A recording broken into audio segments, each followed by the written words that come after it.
ശ്രീ ഷാജി രാഘവൻ, ഈ തീരുമാനം ഒരു രാജ്യം ഒരു തെരഞ്ഞെടുപ്പ് എന്നുള്ളത് BJP 2014 അധികാരത്തിൽ വന്നത് മുതൽ ആഗ്രഹിക്കുകയും പറയുകയും ചെയ്യുന്ന ഒരു കാര്യമാണ്. ഇത്തവണ തെരഞ്ഞെടുപ്പ് പ്രകടന പത്രികയിലുമുണ്ട്. ഞാൻ കേൾക്കുന്നുണ്ടോ താങ്കൾ ഞാൻ ചോദിക്കുന്നത്? ശ്രീ ഷാജി രാഘവൻ, കേൾക്കാം. ശരി. അപ്പോൾ പ്രകടന പത്രികയിൽ പറഞ്ഞ കാര്യവുമാണ്. പക്ഷേ ഇത് പെട്ടെന്ന് എടുക്കേണ്ട, അതായത് നിങ്ങൾ മാത്രം ആലോചിച്ച് തീരുമാനിച്ച് നടപ്പാക്കേണ്ട, അതായത് ഭരണപക്ഷത്തുള്ളവർ മാത്രം, അതിൽ ഭരണപക്ഷത്തെ പാർട്ടികളിൽ മാത്രം ഐക്യമുണ്ടാകേണ്ട ഒരു തീരുമാനമാണോ? പ്രതിപക്ഷത്തെ മിക്ക പാർട്ടികളും എതിർക്കുകയാണ്. കുറെ പേരെങ്കിലും തീരുമാനം അറിയിച്ചിട്ടില്ല.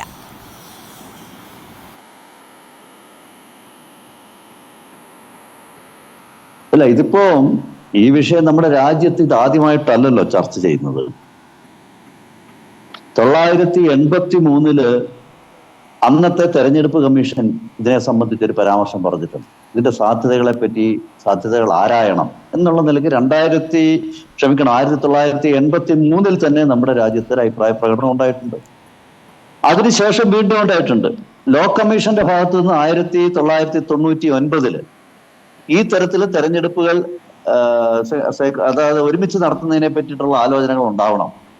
അത് രാജ്യത്തിന് ഗുണപരമാകും, എല്ലാ അർത്ഥത്തിലും ഗുണപരമാകും എന്നുള്ള നിലക്ക് ലോ കമ്മീഷൻ 1999 അഭിപ്രായ പ്രകടനം നടത്തിയിട്ടുണ്ട്. ഒരു പാർലമെന്ററി കമ്മിറ്റി തന്നെ 2015 ഈ തരത്തിലുള്ള ഒരു പരാമർശം നടത്തിയിട്ടുണ്ട്.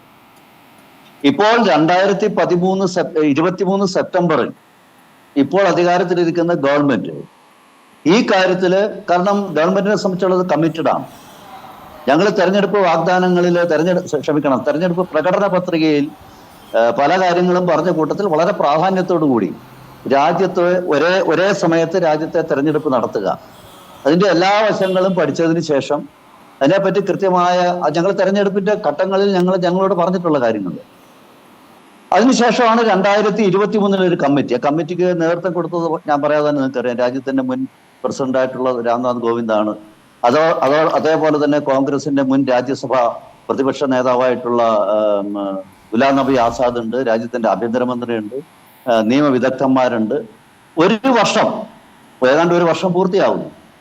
ഈ ഒരു വർഷം കൊണ്ട് അവരാ റിപ്പോർട്ടിനെ പറ്റിയിട്ടുള്ള അതിന്റെ പ്രിമാഫേസിൽ പറയുന്ന കാര്യങ്ങൾ നമുക്ക് നോക്കിയ കാര്യങ്ങൾ കുറച്ചും കൂടെ വ്യക്തമാകും. കാരണം വളരെ കൃത്യമായിട്ട് അവർ അതിനെപ്പറ്റി പറഞ്ഞിരിക്കുന്നത്, നമ്മുടെ ഏതാണ്ട് 18,626 പേജുണ്ട് ഈ റിപ്പോർട്ട്. അതില് ധാരാളം ഗവേഷണങ്ങള്, നിരീക്ഷണങ്ങള്, ചർച്ചകളൊക്കെ നടത്തിയതിനു ശേഷമാണ് റിപ്പോർട്ട് തയ്യാറാക്കിയിരിക്കുന്നത്. ഈ രാജ്യത്തെ 47 പൊളിറ്റിക്കൽ പാർട്ടികളുമായി അവർ ഇന്ററാക്ട് ചെയ്തിരുന്നു. അതിൽ 32 പൊളിറ്റിക്കൽ പാർട്ടി ഈ തരത്തിൽ ഒരു തെരഞ്ഞെടുപ്പ്, ഈ രാജ്യത്ത് ഒരു തെരഞ്ഞെടുപ്പ് ഒരേ സമയം, എല്ലാ തെരഞ്ഞെടുപ്പ് 3 ഘട്ടങ്ങളിലായിട്ട് ഇപ്പൊ നടന്നുകൊണ്ടിരിക്കുന്ന, പ്രത്യേകിച്ച് പാർലമെന്റ്, അസംബ്ലി, പിന്നെ പഞ്ചായത്ത് തല അല്ലെങ്കിൽ ലോക്കൽ ബോഡി തെരഞ്ഞെടുപ്പുകൾ, ഇത് ഒരുമിച്ച് നടത്തേണ്ട ആവശ്യകതകളെ പറ്റി അതിശക്തമായി ആവശ്യപ്പെട്ടവരാണ് 47 32 പാർട്ടികൾ രാജ്യത്ത് ആ തരത്തിൽ ആവശ്യപ്പെട്ടിട്ടുണ്ട്. അതുപോലെ തന്നെ പൊതുജന അഭിപ്രായങ്ങൾ തേടിയിരുന്നു. സംസ്ഥാനത്തെയും അതേപോലെ തന്നെ നാഷണൽ പത്രങ്ങളിലൂടെ ജനങ്ങളുടെ അഭിപ്രായങ്ങൾ അറിയുന്നതിന് വേണ്ടി അതിൽ റെസ്പോൺസ് ചെയ്ത് തന്നെ ഏതാണ്ട് 4 ലക്ഷത്തോളം ആൾക്കാർ അതിന് വേണ്ടിയിട്ട് പ്രതികരിച്ചിട്ടുണ്ട്. അതിൽ 80% ആൾക്കാരും ആ തെരഞ്ഞെടുപ്പിൽ, അല്ലെങ്കിൽ ഇന്നിപ്പോ കേന്ദ്ര ഗവൺമെന്റ് അംഗീകരിക്കുക അല്ലെങ്കിൽ അവരെ മന്ത്രിസഭയിലെ തത്വത്തിൽ അംഗീകരിച്ചിരിക്കുന്ന ഈ നടപടി തെരഞ്ഞെടുപ്പ് പ്രക്രിയയോട് യോജിക്കുന്നവരാണ് ഈ രാജ്യത്തെ ഏതാണ്ട് 80%. അതിന്റെ ഞാൻ പറഞ്ഞത് 4 ലക്ഷം ആൾക്കാരാണ് അതിനോട് പ്രതികരിച്ചിട്ടുള്ളത്. അതേപോലെ തന്നെ നമ്മുടെ രാജ്യത്ത് 4 മുൻ ചീഫ് ജസ്റ്റിസുമാർ സുപ്രീം കോടതിയിലെയാണ്. നമുക്കറിയാം, അവർ സ്വാഭാവികമായ ലോ എക്സ്പേർട്സ് ആണ്.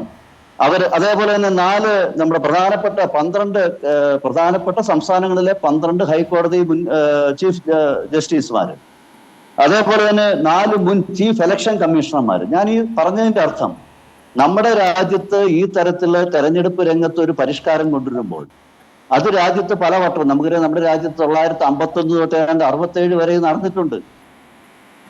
സ്വാതന്ത്ര്യാനന്തര ഭാരതത്തിന്റെ തുടക്കത്തില് ഏതാണ്ട് 1951 മുതൽ 67 വരെ സംസ്ഥാനങ്ങളിലെ തെരഞ്ഞെടുപ്പും പാർലമെന്റിലെ തെരഞ്ഞെടുപ്പും ഏതാണ്ട് ഒരേപോലെയാണ് നടന്നത്.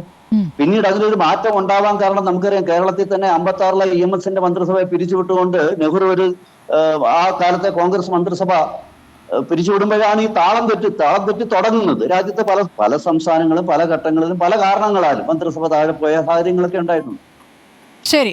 അതുമൂലം ഇന്ന് രാജ്യം ഫേസ് ചെയ്യുന്ന വളരെ ഗുരുതരമായ ഒരു പ്രശ്നം. ഈ തെരഞ്ഞെടുപ്പ് എന്ന് പറയുന്നത് വർഷത്തിലൊരു തെരഞ്ഞെടുപ്പെങ്കിലും ഇന്നിപ്പോ നമ്മുടെ രാജ്യത്ത് നടന്നുകൊണ്ടിരിക്കുക.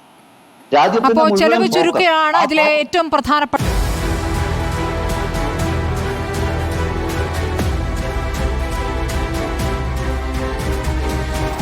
ഡിബേറ്റ് വിത്ത് സ്മൃതി പരുത്തിക്കാട്.